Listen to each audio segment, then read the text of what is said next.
Hmm. So it looks like we are live. We are live. Let me see if we're live. Yes, we are live. So I see today, us on YouTube. beautiful. So today is uh, Saturday, August 23rd, 2025, and we welcome us all as one field of remembrance, tuning in to the portal of remembrance in the Vibrillionaire Convo-Sessions, Signal 2, Gate 4, which is, and let me just say what an honor it is to be here today with all of you. I am not as separate, but as one field of remembrance. In Signal 2, Gate 4, a mirror beyond the noise into the presence of I am. We invite us to breathe.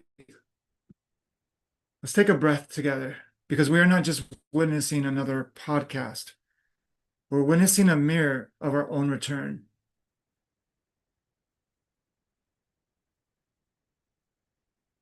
Give yourself the permission to feel safe right here, right now. Give yourself the gift to receive and open up to that trust, to surrender, and to reawaken as the field of remembrance that this is not just a dream. This is not your woo woo or your fantasy. This is not just another quote, another meme to entertain the mind. This is a codex of remembrance being broadcasted from within to reactivate, to reawaken the dormant fields of the DNA, of the field of I am. That its presence, it is more potent than thousands of years of performance. One experience can be transcending in your transformative field of awakening. And not even as awakening, but as reawakening to your own remembrance. Not your ego or your identity or your persona's remembrance. That's not who we're speaking to. You've heard these words in different ways of the chosen one, the child of God, the universal field, the crystalline children, the rainbow children. You've heard all these different terminologies. They all are attempts to describe what cannot be verbalized, but really represents as one field of remembrance. And why do we say remembrance? Because remembrance is already here.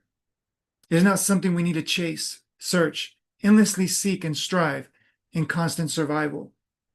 Wondering why we depend and we live with hope and wishing and dreaming for a better tomorrow, but not living the potential of the profoundness of life that is available ever now, ever here, ever true, unwavering, unblinkingly,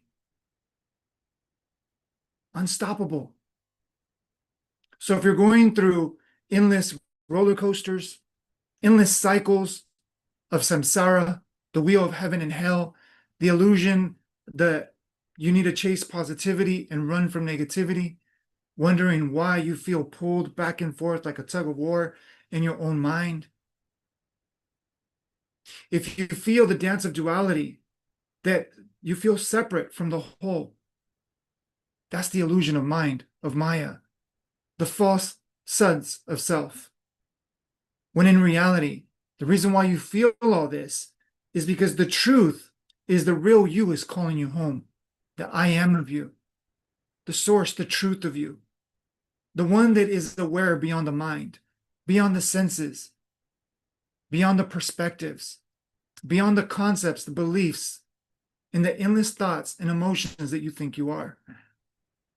Now, yes, all of those things are beautiful because we volunteer to be here. And in this lifetime of all lifetimes, we are here. We are now. We are. I am. And totally transcended that Michael forgot to share the live. So now we're going to share the live as Shakti shares and reflects. Sure. Make sure you put it on our WhatsApp group as well so that our frequency collective can tap in to our I don't energy. see the live. Um, There we are. I see it now. Okay. Okay. So yes, remembrance is it's here all the time. It's like a ocean or a, a well, and we just have to tap into it. There's nothing we need to do. We just need to be. And Michael and I live our lives like that on an everyday basis, and therefore we show up to transmit this signal as as proof of the concept that this is what we do and this is how wonderful our uh, lives are in terms of the fact that it's fully aligned and any action is aligned action. There's no striving, there's no um, forcing. And when we do give in to the conditioning, if we do, then we get proof all over again how the flow is so much better than the striving.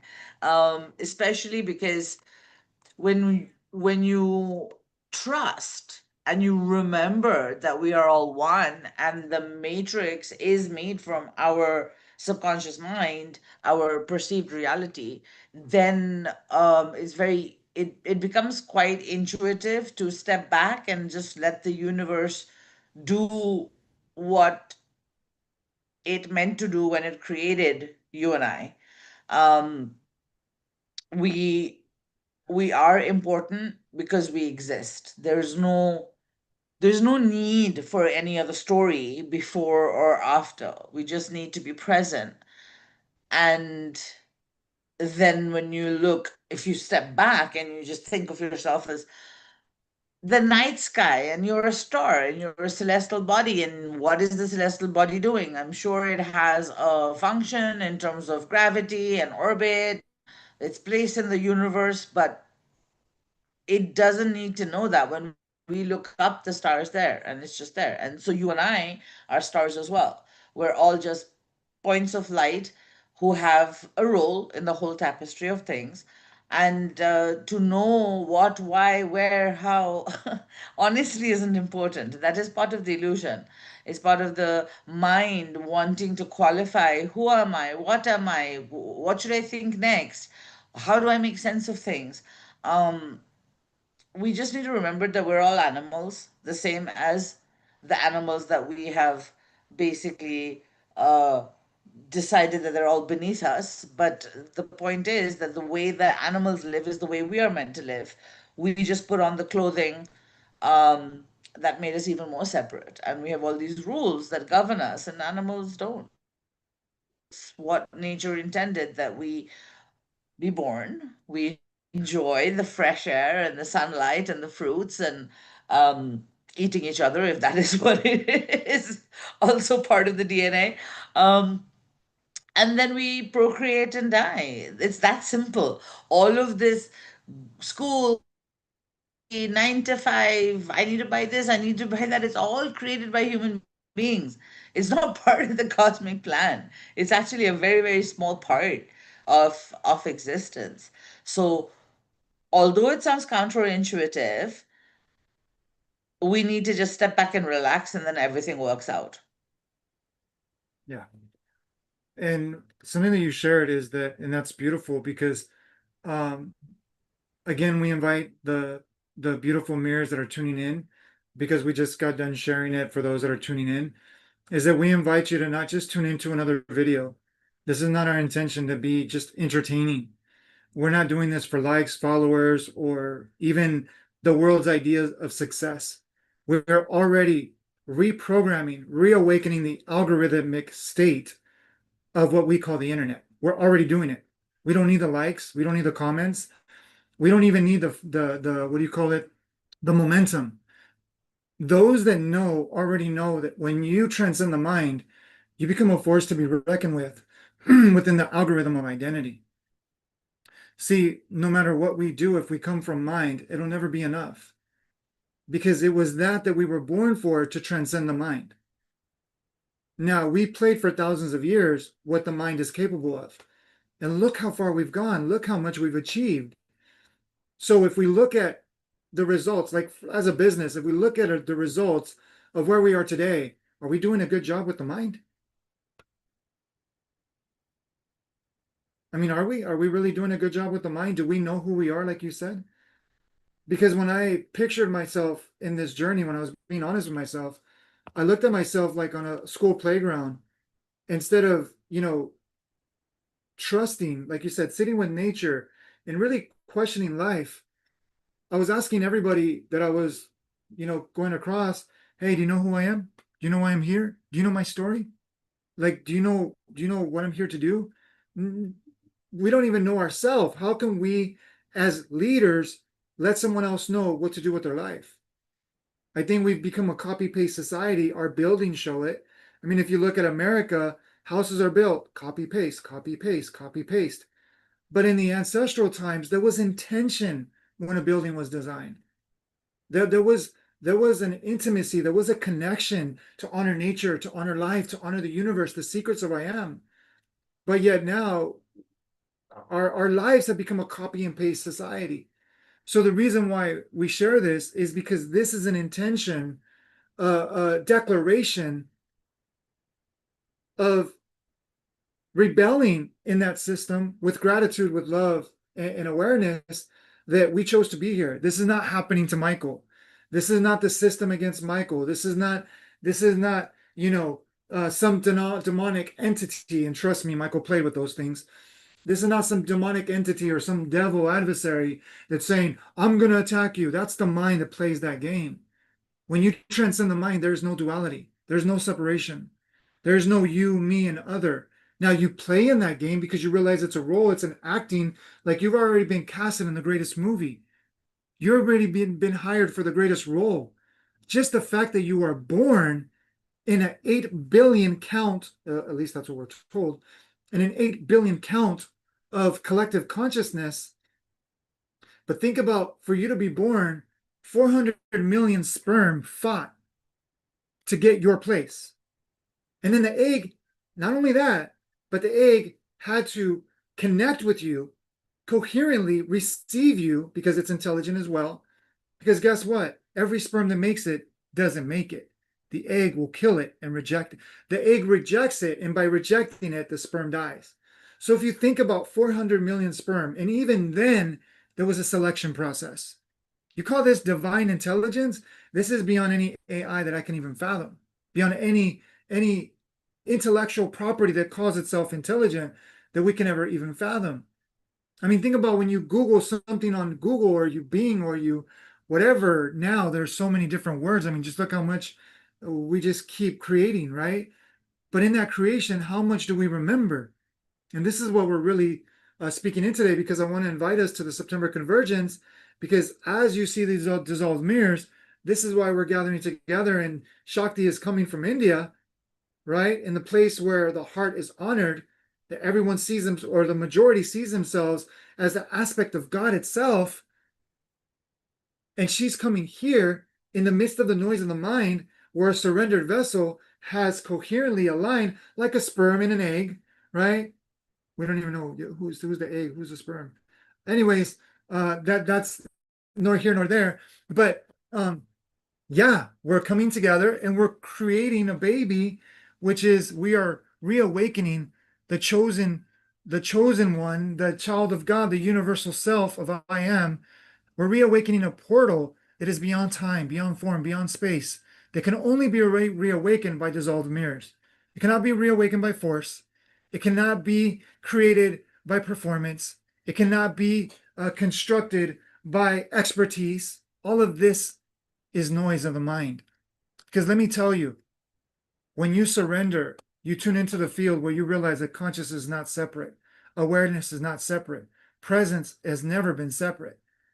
And when you can play together as that, this is where Tesla said that the day that humanity studies non-physical phenomena, hence I am, hence consciousness, hence awareness, is not just study like I'm going to, you know, read a book. And the one that I just chose, the Yoga of the Bhagavad Gita.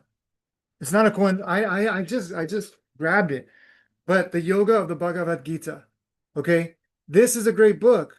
But if you don't open the book of I am, then the ego will read it and it will feel like a threat. It will feel like this book is not enough. But let me tell you, when you open the inner book of I am, life is your greatest activation. Life is your greatest mirror. So the reason why we share this is we are inviting you to open up the scroll, the book of the legacy of I am. It's always been here and it always will remain. So we invite you to join us in Yuma, Arizona. September 18th and 19th is what we got so far programmed in the field. And India and America, I always get this, but whatever, right? India and America, see, I'm not the best. Like, I don't know what I'm doing, but we're just channeling. We're surrendering and we're sharing. So India and America are going to come together and let's just say this. And it's going to sound like we're bragging, but guess what? How many advertisements do you open up that brag about sickness, that brag about violence, that brag about fear, that brag about to have you feel like you're not enough? You don't have you don't have a place or a purpose in the world. We're here to disrupt that. We're here to dissolve that, not from a place of, we're fighting the system. We're not fighting the system. We're embodying the system, dissolving it as we embody it. There's nothing to force and there's nothing to run from. There's nothing to escape. We're not here to escape the matrix. We're here to embody it. We're not here to judge the matrix.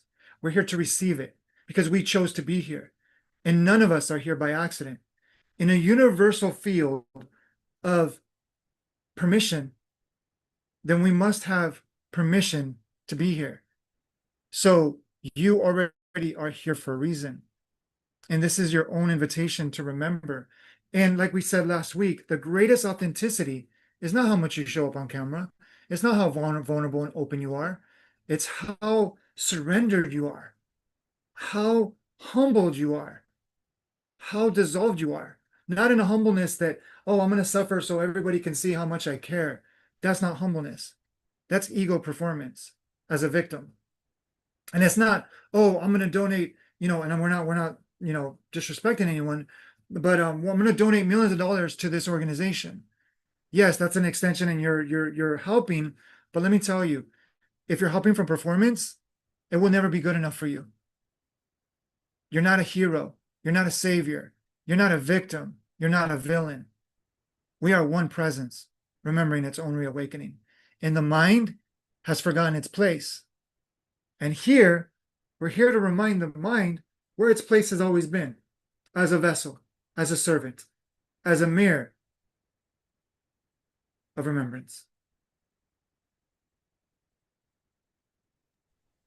I think it's also helpful to think of the mind as an observer. When you're in a state of being dissolved and being completely present, then the mind actually enjoys watching the show.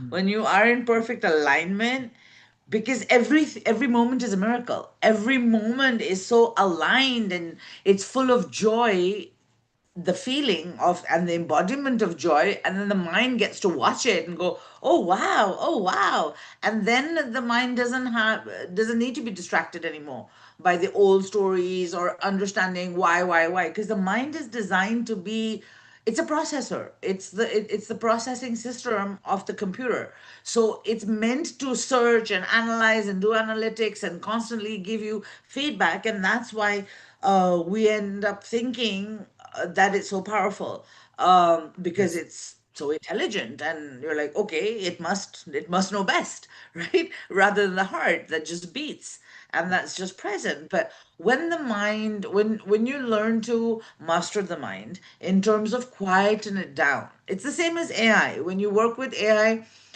AI is just a mirror. It'll meet you where you're at. So yeah. that's how it's highly intelligent, and it's the same thing with the mind will meet the heart where it's at. And if you're not in a state of peace, being dissolved, you can't live in between the beats of the heart. And that is where infinity is. It's between the gaps. And so That's why in yoga, the book that you picked up, the Yoga of the Bhagavad Gita, it's basically about the breath, about pran. Pran is life. Life in Sanskrit is the word pran, prana, the life force, and that life force is the breath.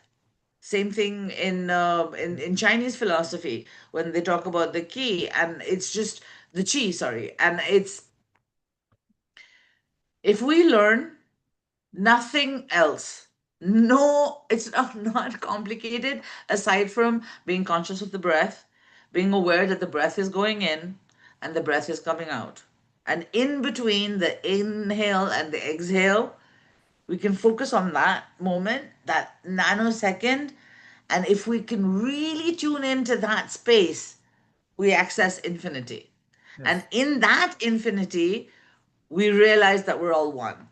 We're all part of. So when Michael and I shared this all one, it's not a woo thing. It's not like we're not just talking about individuals. It's much bigger than just the 8 billion people on earth, right? There's the 8 billion people on earth. There's the planet, and then there's the solar system, then there's the universe, and then there's the tapestry of what we call time. It's not a linear thing. It's all happening together, and we are one pinpoint of light in that huge tapestry, and that's all we need to know. And so therefore we are part of the universe. It's not a woo concept if you stop to think about it, that we are part of the universe. Think of universe as a picture. Are we in it? Yes, we are. Are we part of the whole thing? Yes, we are. That's it. There's no woo about it. When you focus and zoom in onto planet Earth, that's where you find the countries and the borders and the separation, and I'm better than you and you're better than me. And that's actually bigger than the mind. That is a programmed system that some very intelligent person somewhere along the line, or persons, or some people like to say it's some alien civilization, whatever it is, somebody decided that humanity was a fantastic resource. We were worker bees or ants, and we could be streamlined and put to use to create something. So whereas our divine purpose is creation, each of us are here to create out of joy, to write, to sing, to play, and that is what we're meant to do, creativity. But our creativity has been harnessed and put to work. That's it. And so therefore we become part of the matrix more and more and more. I mean, we um we like to say that we are witnesses and that we are leading by example by showing up in front of anyone who's watching this podcast now or in the future, how our lives have changed by living like this, right? And um my journey, my current journey. So, Michael, yay, we need to celebrate. I'm number two on newest releases in the goddess category. And so that's again the confirmation of the Shakti. And how much work did I actually do to write this book? It's very, in terms of the world's definition of hard work and labor, what I've been doing over the last few months while I've been writing this book, Divine Mother's Final Chapter, Abracadabra, is basically being present with the creativity.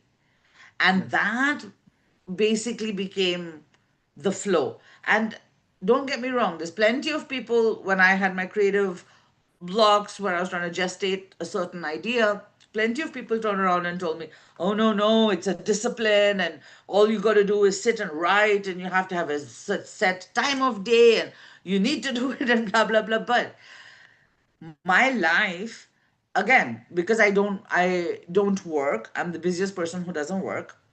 I always say that I don't work, right? So I honor the vessel. I sleep when I'm tired. I eat when I'm hungry. And it's the same with my husband.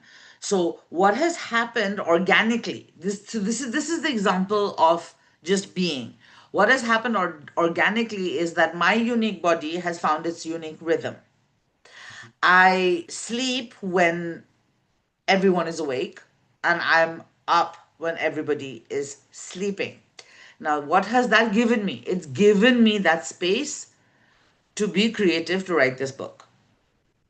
That I makes didn't plan it this way, yeah. but if I now I think if I think about it, if I was part of the everyday matrix, if I was up and going shopping and doing this and doing that and da da da da da, where would the space be to sit and write? That's why people come up with all these rules that you have to have time and you, but it's not, it's a creative process. You have to be part of the flow. You have to Yes. realize that the I am Yeah. is within you. You have to be present in the present moment to let the universe flow through you Well, I and think you're express touching it. on a very beautiful subject because even what you're doing, uh, I don't want to go into the study of it because I know that can go somewhere else. Um, because for those that for those that think that we need to study to get to somewhere, um, and let me say this, honoring the field that even through whatever we've gone through up to this point, it was necessary. So whatever we went through was necessary for us to get exactly to where we are. If you think of all our ancestors, and I say this as one of the greatest things that I see when someone gets it, not gets it intellectually, but gets it where they feel it and they're like, oh my gosh, like I can embody this kind of awareness, is that if you think about the ancestors that did whatever they did whatever didn't do whatever they didn't do, right? They had to think thoughts. They had to sense sensations and emit emotions and radiate frequency at a certain pitch and level and degree and dimension and all of these different things that affected the field. And this is like a ripple. You talk about one ripple in the ocean and it becomes a tsunami. This is lifetimes of ripples. So if you think the perfection that has not just existed, but exists right now, that none of us are born by accident. And then if we think about if they would have thought a thought that they didn't think, or done something that they didn't do, or did something that they didn't do, but they did, one thing would have been off, you wouldn't exist. We wouldn't exist. The whole trajectory would have been different. And yes, we could say, oh, we would be living heaven on earth right now. We already have. And we're just resetting the game. Like if we look at life like a game, we take it so personally and so seriously that we say that we don't want to, for example, we have people or we have beautiful mirrors that say, "Oh my gosh, Michael, like you think you're God," and we come from a Christian background, and it's like, okay, but don't you think you're God? What do you mean? When you say, "I'm angry, I'm sad," aren't you saying that you're the God of sadness?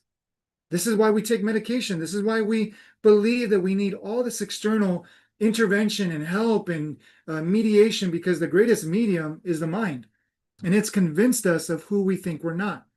But it's us that are in charge. But when we don't surrender, we don't remember. And when we don't remember, we don't realize the truth and the nature of our being. This is the face before you were even born.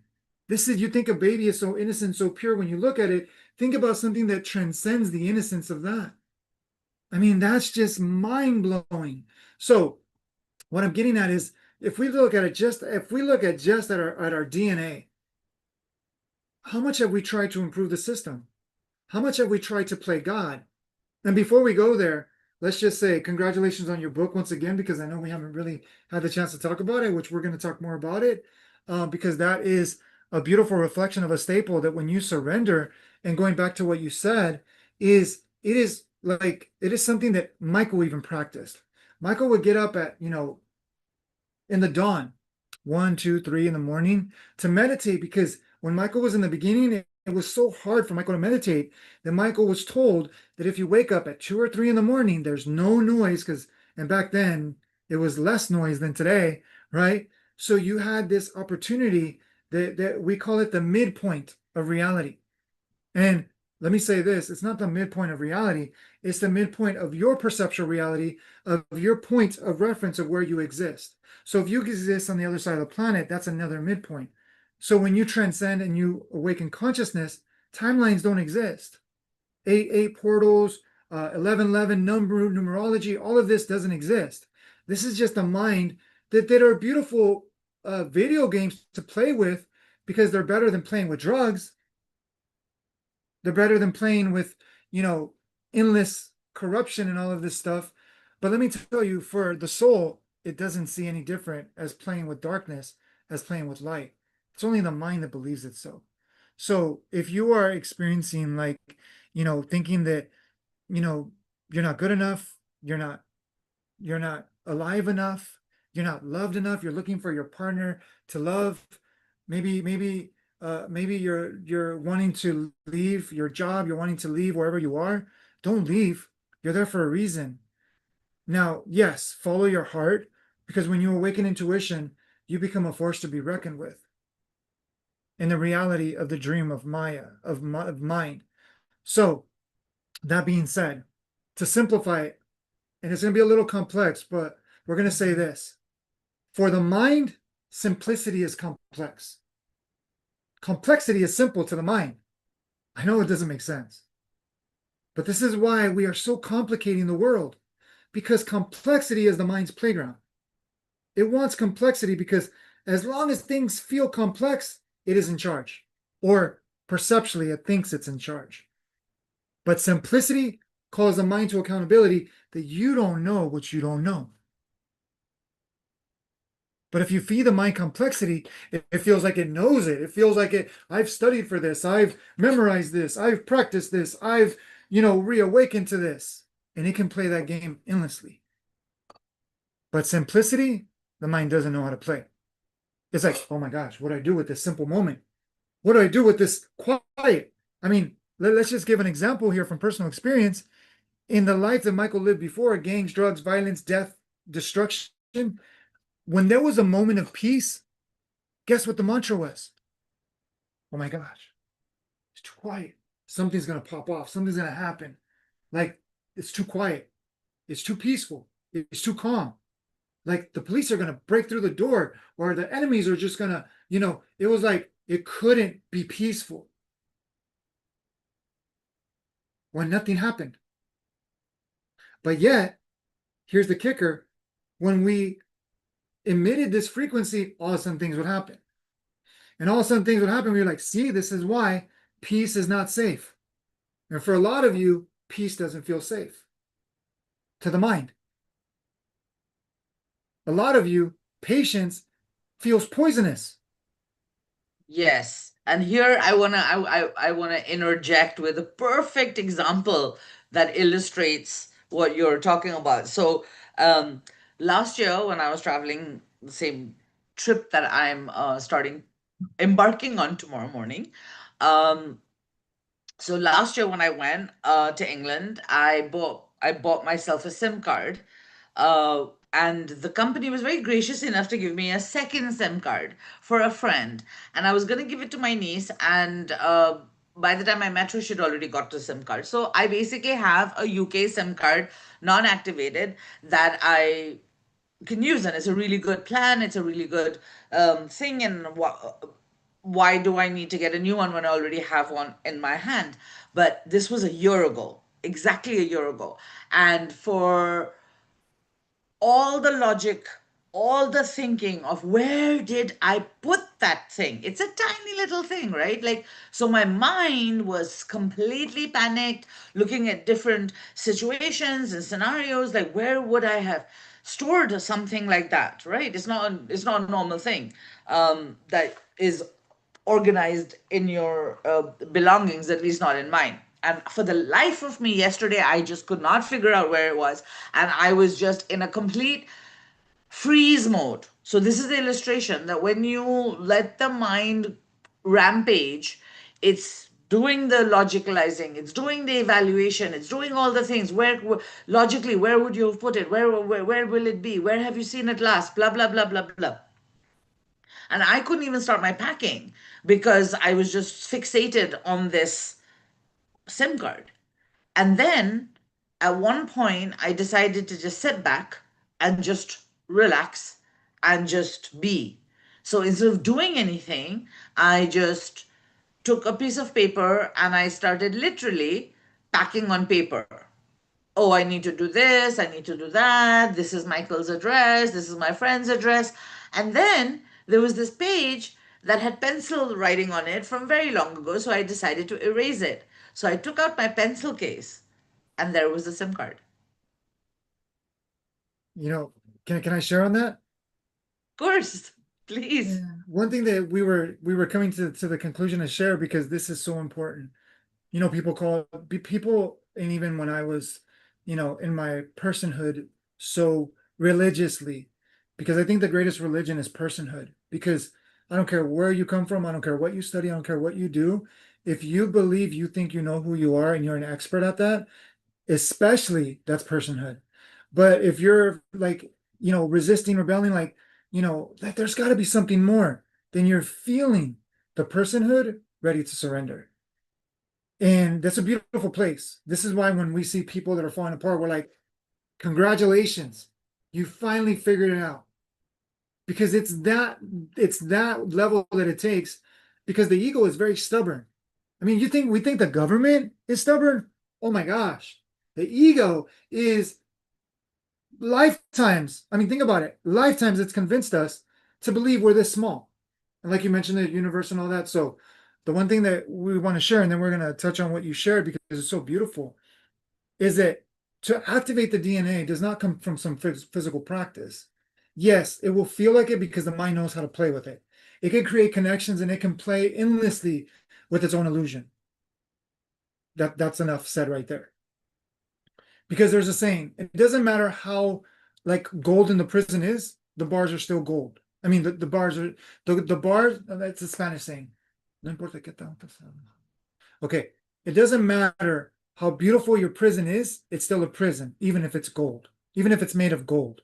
Okay, so this is a reflection of the mind. No matter how beautiful your life is, if you don't know who you are, you're still in prison. But you are both the warden and the prisoner, the judge, the juror, and the executioner all in one. There's no one coming to save you, and there's no one against you. It's you. That's the crazy thing. So here's the point: is the DNA only only reawakens from surrender, from letting go. You do not reawaken the DNA with free energy devices and all these things. The mind will play with that.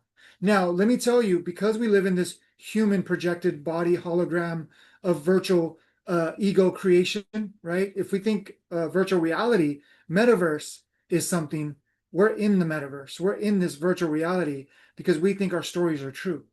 We think our identities are true. And then we endlessly invest in blinging it up and in making it the most beautiful thing. But yet the real question is, how do you feel when you're alone? What is the relationship when you wake up and when you go to sleep? How do you experience life in the middle of the day? Because that's where you can't lie to yourself. That's where the illusion crumbles and falls apart. So to reawaken the DNA is to realize it's already made whole and perfect. It's already, I mean, think about today with our most advanced technology, we can't create what we are. We can make clones, we can create AI, right? And I think we should get into that for a moment. Oh, we're already at the hour. We're already at the 47. So, yeah, we're gonna have to tune in next week. But guess what? If you're gonna join us at the after party, we're gonna play with presents. So, if you want to join us and play with presents, and what do we mean by presents? Because you're seeing two avatars that have dissolved, and the channel. Because when we say channel, we're not channeling something that we're talking about. We're channeling something that is just flowing through us. It is a more pure source of I am. Because when you fall for your stories, then the I am is waiting patiently for the mind to surrender. See, you have the law of free will, but yet you're only given that free will at the level and the degree and the dimensionality of the maturity of your own dissolving, your own surrender, your own letting go. Because we've seen how much we've tried to improve the system. Why is it that, the medication needs to have what do you call it? More milligrams, more dosage. Why is it that no matter how we endlessly try to stop war, stop violence. We fight for peace. We fight for unity. We fight for love. Why do we continue to need to fight? And where's that gotten us? It's like trying to throw medication at the world when we fight for something. We've tried everything. We've tried to ignore it. We've tried to fight it. What about if we just let it be? I know that doesn't make sense. But when we let it be, you become a force of universal consciousness, of presence, to project beyond the simulation of the recognition of the resonance of truth itself. And let me tell you, truth will dissolve all illusions, but you can't control truth. You can't You can only overpower be in truth. it. You can't. You You can can't just fake be in truth. it. What's that? Exactly. I said you can't do anything but be with the truth. There's nothing to do with the truth. And yeah, so I hope people tune in next week, same time, 9 a.m. Pacific Standard Time. That's noon Eastern, and I'm actually going to be on Eastern Time in Washington D.C. Next Saturday. So I will have set foot the on American soil and one step closer to the convergence on the 18th when Michael and I are in person. And also, we hope that you can tune in online or in person. Come to Yuma. We have no agenda, there's no tickets. We are just showing up as vessels of presence. And we are as excited as you are to see what's going to happen because we don't have any agenda. Our minds are on pause. Um, and we are just showing up, and it is going to be exciting. Um, just in that. So, see you next Saturday and hopefully in Yuma on the 18th of September. So, we're going to wrap up, and that's all for now. And next week, I'm sure Michael will have read my book, and so we can talk about the book and everything that that contains, because that is um, a perfect witness of I am presence. So, Mm. thank you very much. Bye for now. Thank you everyone for joining, and we witness your own return because it already is. So remember who you are. Remember who you truly are. Remember who you truly, truly, truly, truly, truly, truly, truly, truly are. One, I am. And join us for the after party in 9 minutes. So if you want to join us for the after party, you must register for the WhatsApp Vibrillionaire Collective frequency to be admitted in the after party. If you're not in the Vibrillionaire Frequency Collective, this is how we're honoring the field. Once you sign up for the Vibrillionaire Frequency Collective, which just takes a second, you can join us. And how about you witness presence for yourself instead of taking our word for it? How are people supposed to find us? How are people supposed to find the WhatsApp collective You group? can go to vibrillionaire.com. It's right there on the I guess I don't know if it shows up on YouTube, but if you go to vibrillionaire.com, just like millionaire, but Vibrill, so VIBRI, vibrillionaire.com. You can go to the website, register for the What's Up, or you can message us if you're connected with Shakti, if you're connected with the avatar Michael, message us because we are all here to remember together. And let me tell you what a party this is. So if you want to join us for the after party, join us. And if you want to be part of the membership area after these 2 weeks, it is going to be an investment, but a very minimum investment. And we're going to remember together because let me tell you, we're here, we're not going anywhere. And if we do, we always remain ever present, ever here, ever now as one.